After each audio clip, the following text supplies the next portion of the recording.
Hello and welcome to Progress Diary, the top information hub for the All Progressives Congress. I am Abida Lawal. Let me tell you that the national chairman of the All Progressives Congress, Abdullahi Ganduje, has cautioned the newly elected governor of Edo State, Monday Okpebholo, not to waste his time fighting Governor Godwin Obaseki when he assumes office. He gave this advice when the newly elected governor paid him a thank-you visit. He told Okpebholo to focus on governance, his manifesto to build bridges and to establish a good relationship with the stakeholders. In response, Edo State Governor-elect Monday Okpebholo acknowledged the support from the party that helped him secure majority vote.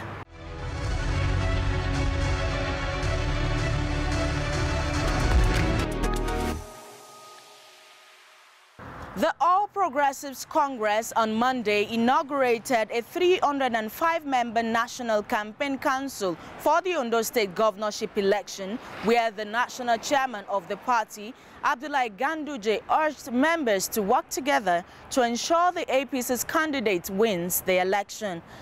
The council, led by Governor Babajide Sanwo-Olu of Lagos State, is asking for the cooperation of members of the party and promises that the party is committed to achieving continuity in the governance of Ondo State.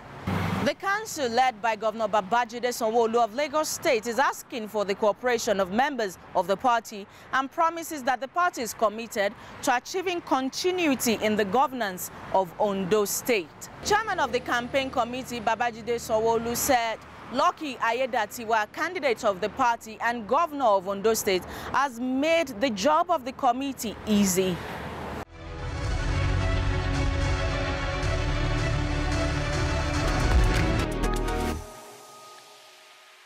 Hello and welcome to the interview segment of Progress Diary.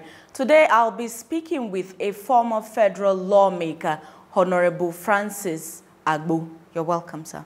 Thank you, my sister. Let's begin with your recent move from the PDP to the APC. Some persons were shocked or they see it as a move that is unexpected. What then prompted your decision? Well, thank you very much. My supporters had been on me to decamp, to leave PDP in 2023. But I told them that we should utilize the legal process to see how I can retrieve my mandate that was stolen by some scallywags and political carpetbaggers. But I told them that I was going to follow through the process within the PDP. And we followed it up to the Supreme Court. And of course, the Nigerian factor happened to me in the Supreme Court. And I was removed from the ballot. Having been removed, I stayed in the party until this year. Because I'm a very stable person until this year. And then we had an extensive meeting with my supporters, all the sector commanders, critical stakeholders, those who supported me, my political associates. And we came to the inevitable decision that the right time to leave the PDP is now. Secondly, you may know that the PDP is factionalized in Benue State. The PDP has two parallel ESCO as we speak. And so I think that leaving the PDP now is the right time. The person who destroyed the party, the person who made the PDP to lose election in Benue South is in the PDP. So I decided to leave the party for him so that we'll see how far it could go. Party is about people. Supposed to be an amalgam of people with similar interests, which includes, getting power to maximize it for the overall good of the people. So that was why I left the PDP, and now I'm in the APC. I'm very happy to be in the APC. Now that you're in the APC, would you say the party, it's well over a year, a little bit over a year, of this present administration, would you say they have been able to fulfill at least a 1/3 of their campaign promises? First and foremost, His Excellency, the President of Nigeria, is a very, very skillful politician and a skillful statesman. Talking of Asiwaju Bola Ahmed Tinubu, canvassed for support across Nigeria and marshaled his points as per what he intended to do if he was made a president. One of the things he talked about was the outright removal of petroleum subsidy. Interestingly, Asiwaju, who was the candidate of the APC at the time, was saying what the other major presidential candidates were also saying as far as removal of subsidy is concerned. He also talked about how he intended to run the economy. And he told us, he advised us, he warned us from the beginning that the journey may be rough.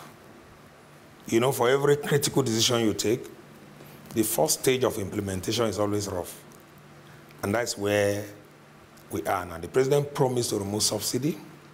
He has done that to a very large extent. That has made more money available to the subnationals, that is the state governments. And you can see that many of the states are utilizing the money.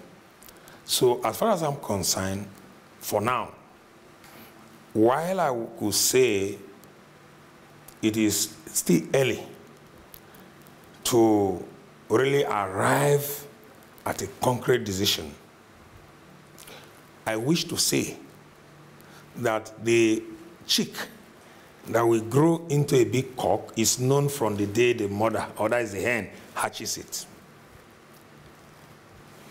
Mr. President is walking his talk. One of the things he promised to do was to restore power to the local governments. Mr. President, he spoke to the press and said if voted in as president, he will strengthen the local government administration across the 774 local government areas in Nigeria. That he has done. Asiwaju Ahmed Bola Tinubu remains the only Nigerian leader so far in this century, or even in the last century, who has gone to court and got judgment from the Supreme Court, forcing all the state governments, you know, to take hands off the resources that are supposed to accrue to the local governments.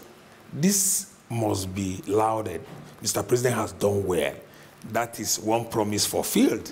And I tell you, if this is implemented by the whole states, you will see a restoration of economic activity at the grassroots. This will also increase the political economy of the villagers, of the rural communities.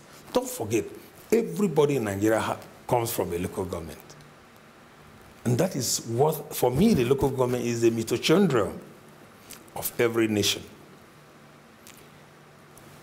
The inability of the local government to function in the last 30 years or so is a critical reason why this country is not experiencing the needed or the expected development. Because the bulk of our population resides in the rural communities. A sociologist, call him Akakwe, he said very clearly that 80% of Nigeria's population is in the rural areas.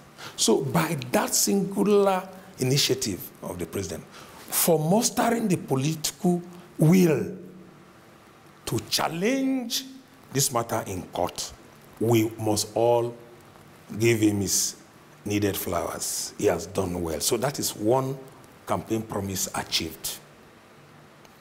Secondly, he talked about massive, massive construction, that he was going to turn Nigeria into a huge construction site. And that is what is happening across the Federation. One of the best governors ever in the history of Nigeria is Chief Dave Umahi, Engineer Dave Umahi, the president appointed him to oversee the construction sector. That's why you can see a lot of works taking place. I'm from Benue. You go to Benue, you see a lot of federal roads under construction. From Makurdi to Enugu, you experience it. So the president, to a large extent, has kept to his campaign promise. He's walking his talk. He's walking his talk. But you know, Nigeria is a work in progress. The truth of the matter is that the economy is still a major problem, and the president acknowledges it. And that's why he's working around the clock, you know, to ensure that we breathe better or breathe well. But my advice is that the handlers of the president, you know, have done very well.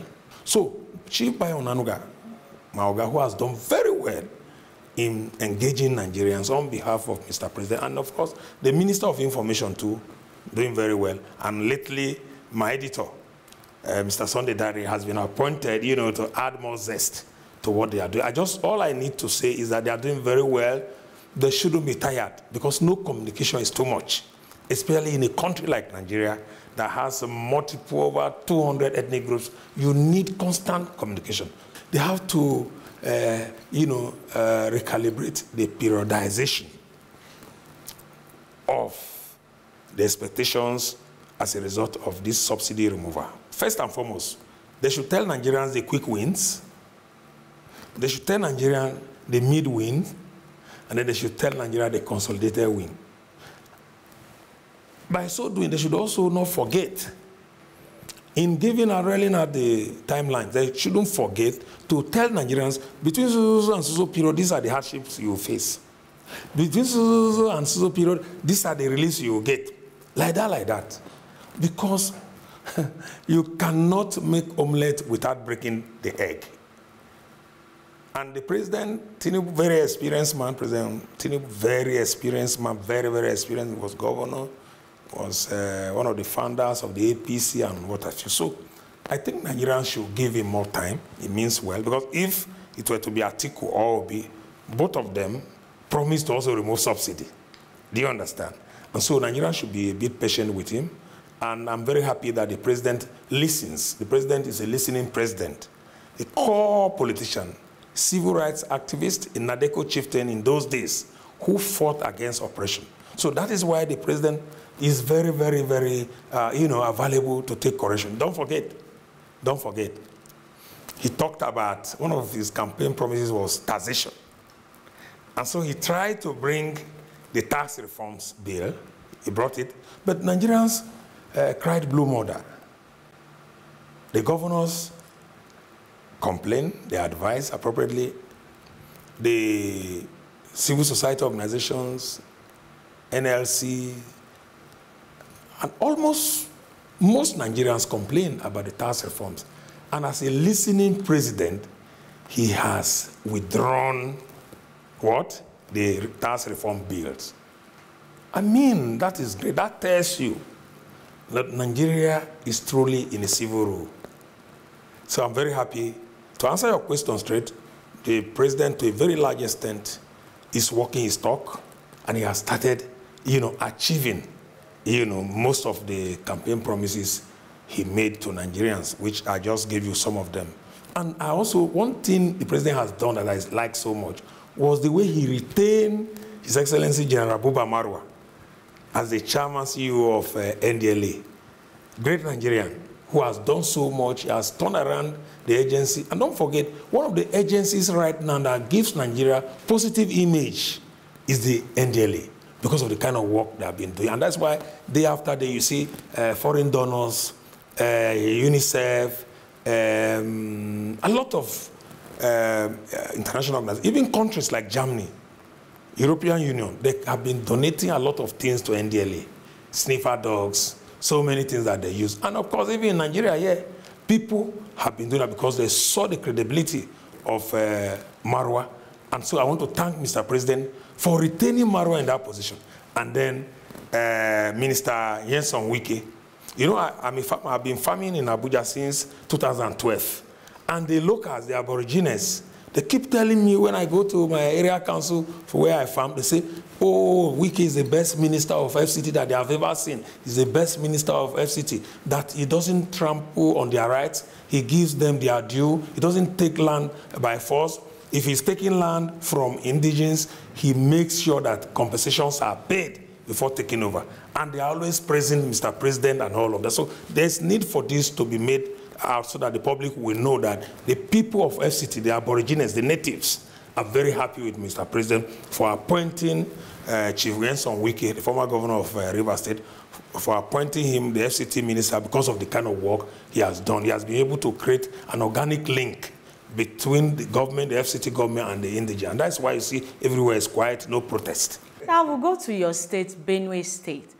Again, the APC also has crisis in that state, just like you mentioned the People's Democratic Party as well.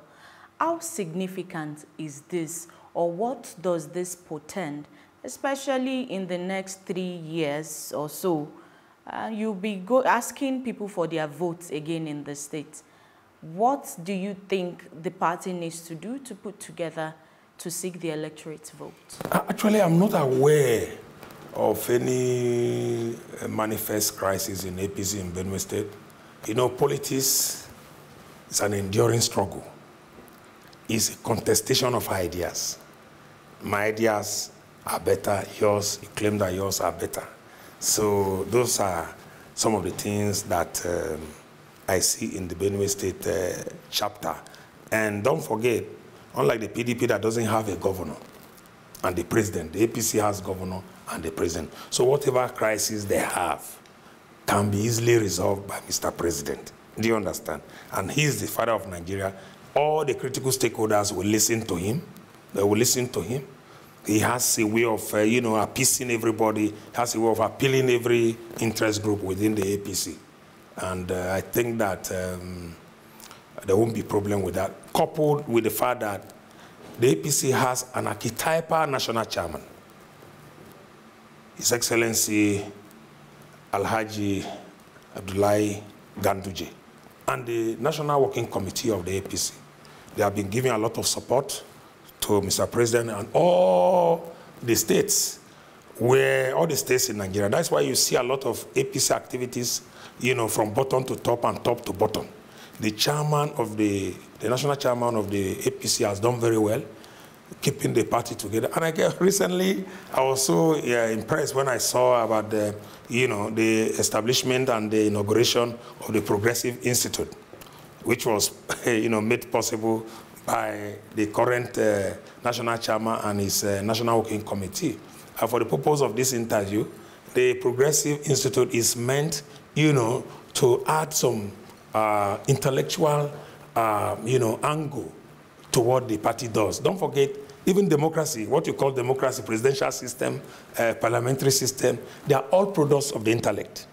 So it is very good for political parties to have such institutes where they could go and, bake their policies and agenda. Because anything politics, you must think about it. All the prospects in it, human beings have done it. Human beings have come together, especially look at what happened in Greece, where we believe that democracy started from Greece. And so the party and Mr. President have done very well. All the states where there are crises, they have the national chairman, very experienced man, and the president who is also very, very experienced, who can solve their problem. Now don't forget, with Alhaji Ganduje as national chairman, they will be able to retain Imo State. They will be able to retain, where again? I think Edo State, Kogi. Under the leadership of Abdullahi Ganduje, all the states have been, retained. And Ondo State is the next phase. And I'm very confident that the mathematical national chairman, Ganduje, and his national working committee, and with the strong political will of Mr. President, that Ondo State will continue to be under the APC. So I think that I wish the PDP well, but I know very clearly that as it is, the party does not have what it takes to produce the next president. Now let's go personal to your decision for defection. What exactly is wrong with the PDP? And could it be that you joined the APC to pursue your own personal ambition? Well, the truth of the matter is that the PDP gave me a ticket. So I have a lot of respect for the platform. So, and I'm very grateful. I also served the party very well, did a lot of things for the party. And my federal constituency, for example, has been under the strong control of the PDP until someone in the PDP in my senatorial zone connived with government house Makodi to thwart internal democracy in the party, in the PDP, and the PDP paid dearly for it. You know, that's a lesson to all political parties. And that's why I like what His Excellency Alhaji Ganduje and his National Working Committee are doing, because they have been able to mainstream internal democracy in the APC. It was because of the absence of internal democracy that all the problems I told you about happened in PDP in Benue State. And so I left the party jettisoning internal democracy. The party allowed one man to take over the party as if it is his personal estate, forgetting that that man doesn't have the popularity and the structure to deliver the PDP. So PDP lost woefully in my federal constituency, for example. PDP also lost in the entire Benue South.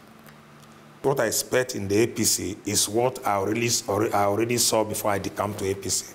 Like I said, I saw how the national chairman intervened in the personality clash in Edo State, you know, leading to the primary elections of the APC governorship, exercise in Edo. The matter was resolved peacefully. Zoning was upheld.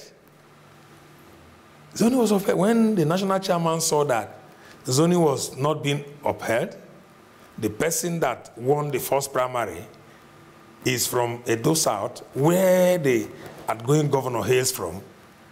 They discovered that and they properly corrected themselves, and they took it to Edo Central. That is the Ishan-speaking area. That's what we expect a party to do. That was what was not done, for example, in the case of my election. The position that was meant to be in my local government, one man who claims to be a King Kong took it to a place where my predecessor just came from. And the people say, well, no, we can't do that. I know in APC, such shenanigans will not be allowed to thrive. So I mean, APC for good, to learn, to work with people. And I want to call on all my supporters, all my associates, to cooperate with public office holders. It's not yet time for election. This is time for those voted into power to roll up their sleeves and deliver concrete developmental deliverables to the people. And so my expectation right now is to help the governor of Benue State, His Excellency Reverend Father Hyacinth Elia, to deliver the goodies, to deliver dividends of democracy to the people of Benue State. I'm also in APC to support Mr. President, who was my employer in those days in Lagos, support Mr. President, who was my employer in Lagos, to deliver. I intend to, draw his attention to issues I feel passionate about.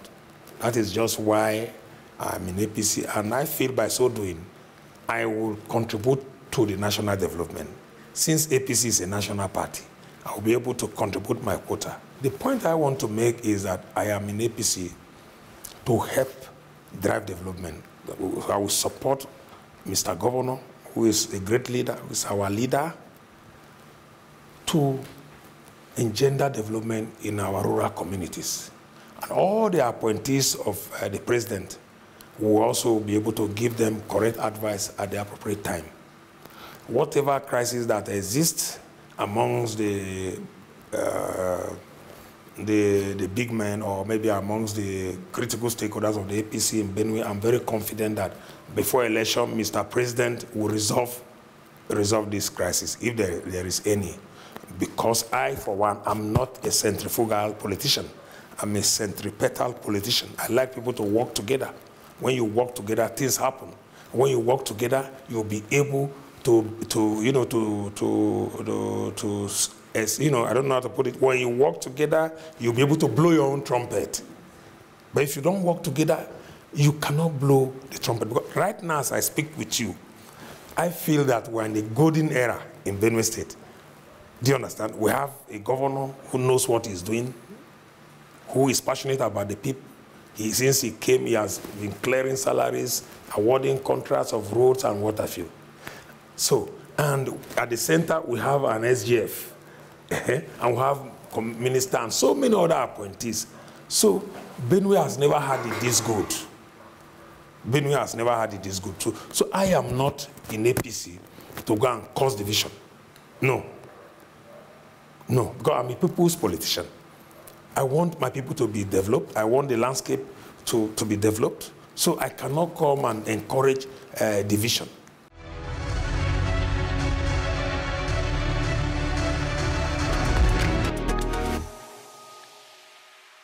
And that's all on the program this week. Do not forget to follow us for updates on the activities of the All Progressives Congress led by the National Chairman, Dr. Abdullahi Umar Ganduje.